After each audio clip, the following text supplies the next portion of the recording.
Hey gang, it's your GM Drakeen here with another homebrew. Talking about Out of the Abyss today. So this is a picture of the Underdark, where the quest takes place. Out of the Abyss is a kind of a strange quest. I feel like when I introduce people to it, I'm constantly giving them bad news. I love the Underdark. It's my favorite place to DM. It's weird. It's unusual. You know, it takes place in a part of the world that people really seldom see, deep, deep underground. But nevertheless, I feel like I'm constantly, when people come in, giving them bad news. Now, this is just a backdrop.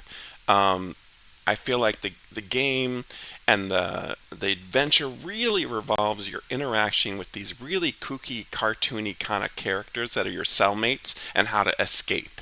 And this that's the story right there. The backdrop though is bad. It's if you look at, like, I guess if you're a glass half empty kind of person, you start off in prison, you don't have any possessions really, maybe a few scavenged possessions, which we're going to be talking about soon.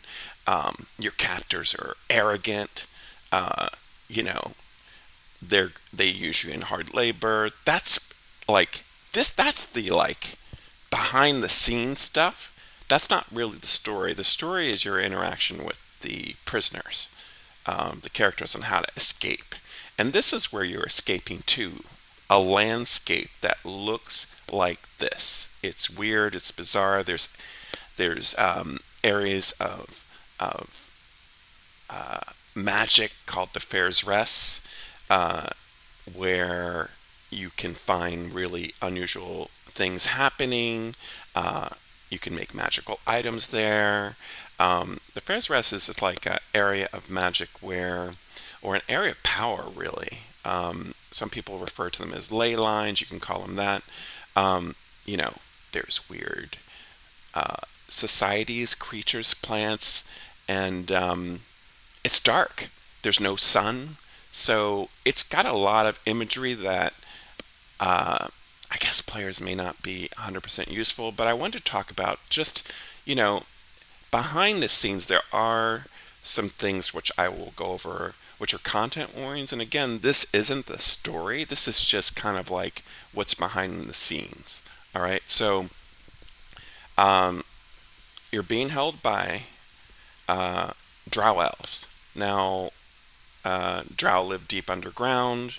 They have a deity called the Spider Queen, which it's an elven if it's an elven species that originated on the surface. They were forced underground, and drow elves are xenophobic in nature. They kind of view themselves as above everyone else. Everyone else is kind of less than them. And their religion centers around the Queen of Spiders, which, to say their society revolves around spiders, and understatement. So if you're squeamish about spiders, I remember my mom. She hated snakes. She grew up on a farm, and she could not deal with the sight of snakes. Even if there was a snake on the television, she couldn't deal with it. If spiders and that sort of imagery is, that's kind of happening in the background. That's not the story, but yeah, there's spiders in your captor's environment. Uh, Probably some spiders in your cell, but that's not, again, this is kind of like the background of what's going on. Um, you know, and if that sort of stuff, imagery makes you squeamish, just keep it in mind.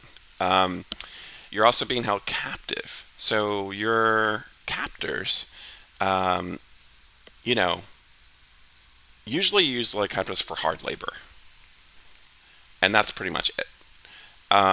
And so you need to escape from that.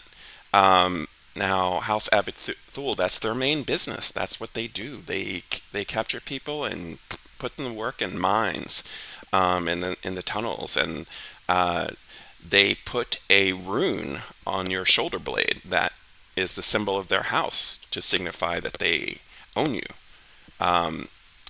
And that's pretty much the extent of that. I mean, there's nothing really beyond that that's really worth getting into that I think would people would be worried about. Now, um, some of the people that live down here are kind of nuts.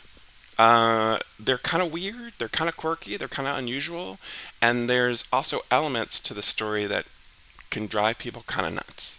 So these are kind of but again, all of these things are sort of in the background. The story is really your interaction with the other prisoners and how to escape and how to survive in the Underdark. And you will have a lot of opportunity to find gear, to find items, to find some really, really fantastic things.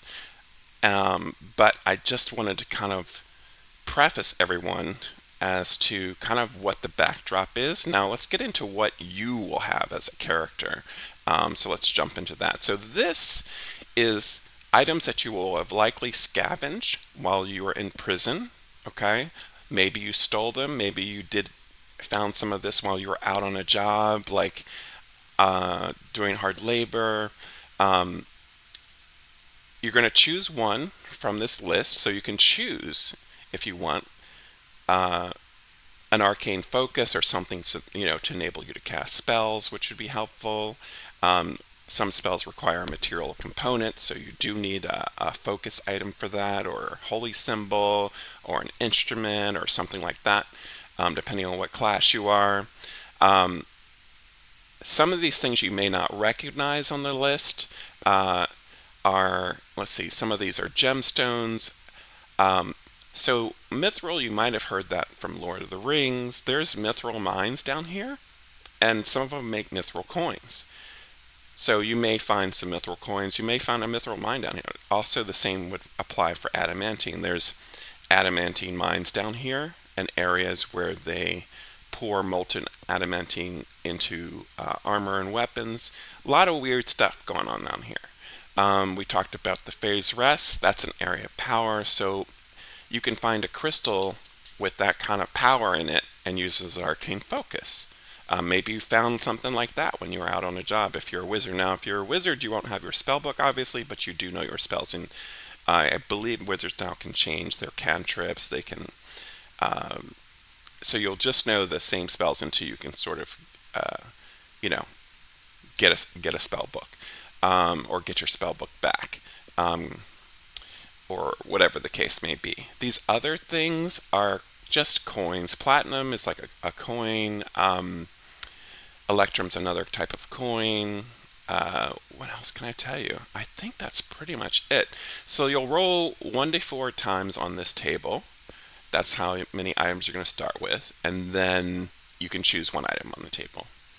And then you're in a cell with 10 other people who probably have similar items. So you'll be able to trade with them, you'll be able to work with them, you'll be able to conspire with them, how to get out of here. And that's kind of like the adventure, is surviving in this kind of environment. And what else can I tell you? I think it's a cool quest. I think it's, rather than starting in a pub or an inn or whatever, starting as a prisoner, I feel like is exciting. So let me know what you guys think in the comments, all right? And if you have any questions, give me a shout. I love doing stuff like this. This is, like I said, the Underdark is my favorite, so I'm excited. Uh, and these are my games. Hope to see you at the gaming table. Please like the video. Take care.